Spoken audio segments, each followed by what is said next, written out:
Trump's literally insane. Kinzinger sees GOP going down in flames. You don't need psychic powers to read the signs of the coming 2024 election. For reasons best understood by Republicans, there is an insistence in returning Donald Trump to the top of the 2024 ballot. The lessons of the past 3 elections seem to be forgotten, or for some reason ignored. The Republicans are forging ahead with Trump. The fact that their fundraising is at an epic low should act as a warning signal, but that seems to be bouncing off of them as well. Trump's own personal money-making machine managed to get him $46 million in contributions the first 6 months of 2023. That's quite a haul. But when you subtract $18,000 a month for Melania's strategy consultant, and $50 million for legal fees, then $46 million starts to melt like ice cream in summer. So the GOP has a lot to fear this election, and Adam Kinzinger succinctly summarizes it. Trump had an advantage in 2016 that he lacked in 2020 and also lacks in 2024. That is, that in 2016, Republicans voted for Trump because he had the sanction, if you will, of the GOP.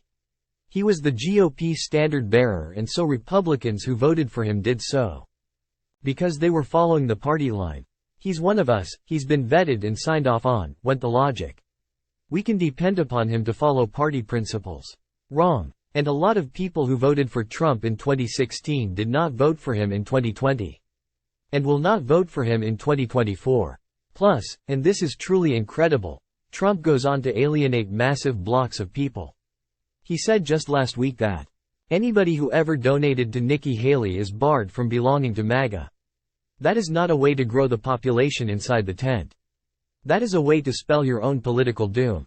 But that's what Trump is hell-bent on doing.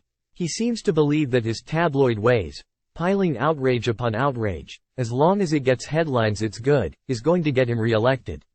Meanwhile, it looks like Alvin Bragg's trial is up first, among the 4 indictments.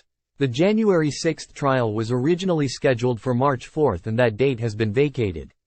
The country, and the world, await a decision on the presidential immunity issue. Trump cannot win on MAGA votes alone, yet he seems determined to alienate everybody else. Meanwhile, other GOPers, apparently attracted by the light of his funeral pyre, mistaking it for something glamorous, continue to throw themselves on the flames. It will be interesting to see how Tim Scott, J.D. Vance, Elise Stefanik and Nancy Mace all fare after the 2024 dust settles. It's been presumed for quite some time now that some new form of the GOP will rise from the ashes of the old, and it will be interesting to see what their place is in such an order. Having backed Trump fascism over democracy in 2024, I can't imagine that that decision is going to endear them to a lot of Americans. But they're all pursuing short-term goals. Stefanik is hoping she'll be Trump's VP choice, perhaps Vance's as well. Tim Scott has made it clear he wants to stay on Team Trump. Nancy Mace is simply desperate to get re-elected.